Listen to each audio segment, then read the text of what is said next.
So yeah, on Friday, so I think I said before that one of my mom's teddy bears is missing again. Um, and one of her blankets, she's got two, and a few of them I've had to replace both of them at some point because they went missing and didn't come back. So these are actually replacement blankets. So one of her blankets was also missing. So I called the supervisor. Um, and eventually he was doing his round. So he stopped in to talk to me, and the maintenance supervisor was also, he was walking around. So the supervisor said, he would look for the teddy bear again, and I know they're not going to find it. Sometimes they do, but now it's been gone for so long, they're not going to find it.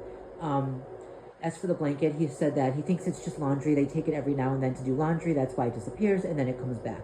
But in reality, it only comes back sometimes. There have been times where I've actually had to call them on it, and then eventually they found it. And of course, there were times where they just never found it, right? Remember, these two blankets she has are replacement blankets because at some point, the other ones went missing and they were not found. So, and the thing is, like, the supervisor seems like a nice guy, but he was trying to make it seem like I was just, being a pest. That, oh, it's just laundry, right? That's kind of like gaslighting. Oh, it's just, they take it to laundry, then it comes back. But it doesn't always. And quite often when it does, it's because I said something after it had been gone for weeks.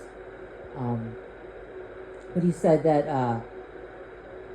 and now it is back, but he said that he would look for the teddy bear, and they're not going to find it. It's been gone for too long at this point. And they say that, like, what's happening is that, because it's a dementia floor, like the patients there have dementia.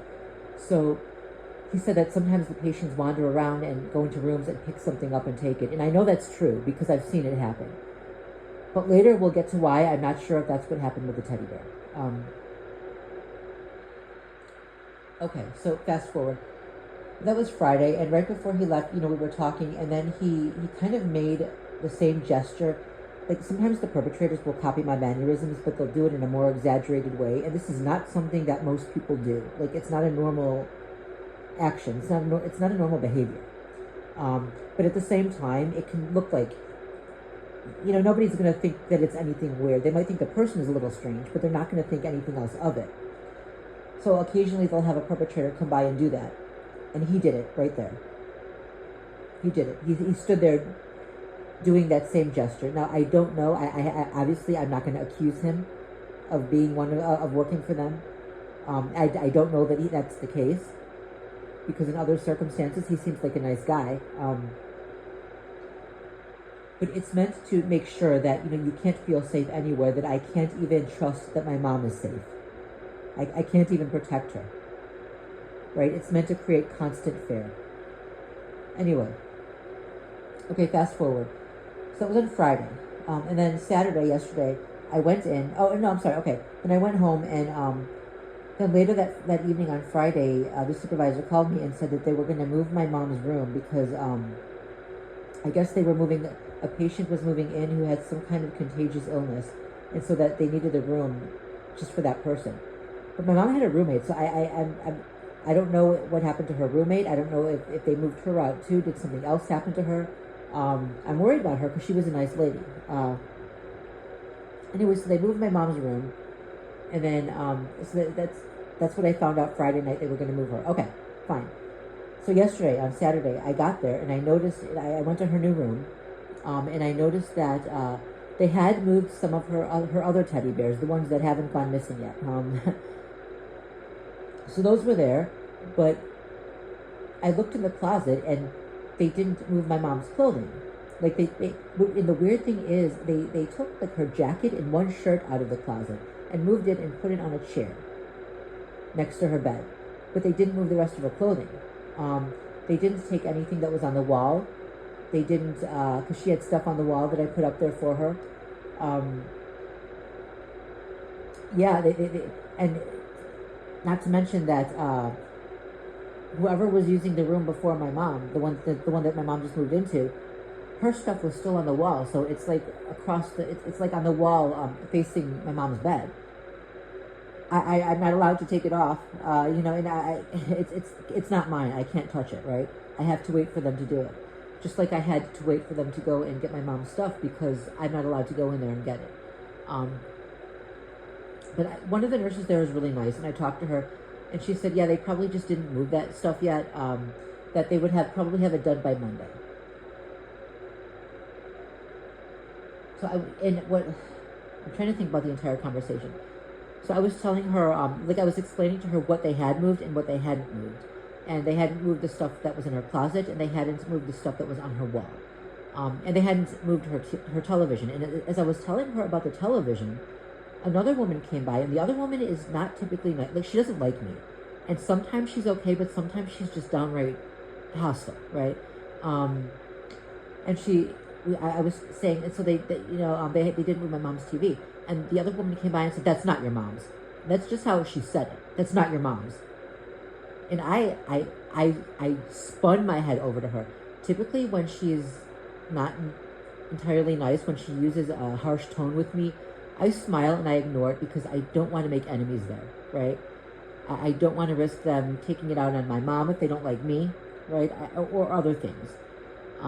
But this time I was in no mood to ignore anything. I'm exhausted, I'm tired, I'm afraid. And I mean, just because of everything going on in the world right now in the United States, I'm on my last nerve at this point.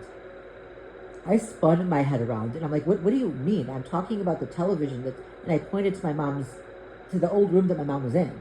Because at that point I was at rage and I almost could not speak. I had it with this. Luckily, the other nurse that I had been talking to before that, the nice one, she spoke up and she said, no, we're talking about the other television in the old room. And then the woman said, oh, okay. And she walked away. But she didn't walk quite far enough where I could speak with the nice nurse without her listening. Like, she was always hovering over. I was really angry, and at that point, that's probably the first time since my mom has been there that I actually showed anger toward anyone. Like, I showed annoyance and upset because of things that keep going missing. But I've never really shown anger. Anyway. Sorry, I'm trying to talk, but it's hard to breathe right now. So I went back to my mom's room. I'm thinking, all right, I'll wait until Monday. Right, so I left. So anyway, fast forward, I went in today. Going in, so I get off the elevator to her floor, and as I'm getting off, a worker is getting into the elevator, pushing a cart with a body bag on it, and there's somebody in the body bag, like someone died, so it was a body bag with someone in it, and he's pushing the cart toward the elevator as I'm getting off, and immediately I was terrified because I'm thinking, oh shit, I hope that's not, I mean, I was about to cry. But as I walked in, the nurse said hi to me and she was cheerful, so I knew that it was not my mom. I knew that she was okay. But last night I was having a really hard night. I was thinking about everything going on in the United States. I was thinking about ICE just grabbing people off the street, which they are. Sometimes they're masked, sometimes they're just in plain clothes, so you don't know if you're being abducted by someone else. Is it one of the gang stalkers? Is it a crime ring, right? Or is it ICE working for the government? You don't know, and you're not supposed to know. They put people into unmarked cars, and these people just disappear. I'm thinking, well, what happens if I just disappear and nobody's there to speak up for my mom? And then I was thinking, well, my mom also was having trouble breathing the other day, and I was worried about her. And last night I was breaking down. I was crying. I was. You can't scream in an apartment, but I was close to screaming. I was worried about her health, So yeah, today I get there, and as soon as I'm walking onto her floor, some guy's wheeling out a dead body in a body bag. So today started out bad, because, of course, initially I thought the worst, and I nearly broke down right there.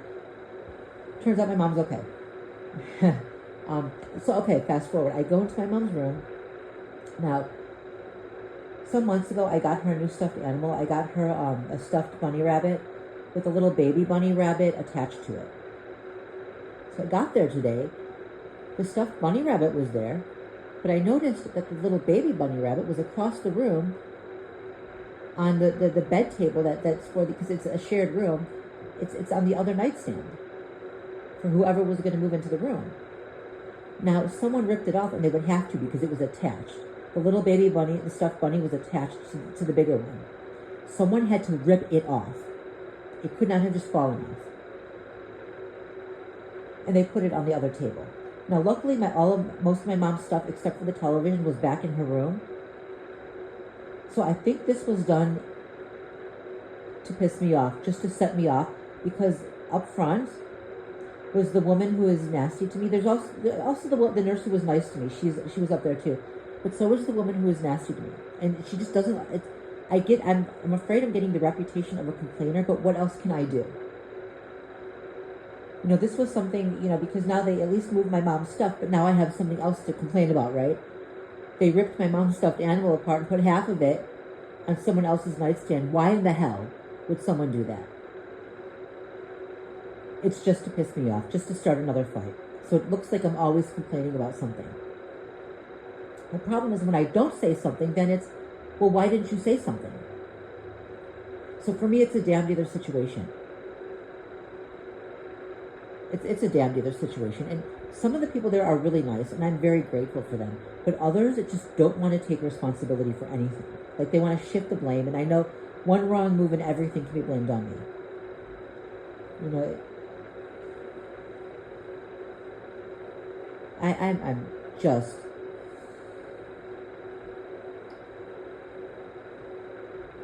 I'm going to cut this short because now I'm kind of short of breath. Anyway, yeah, that's what's happening.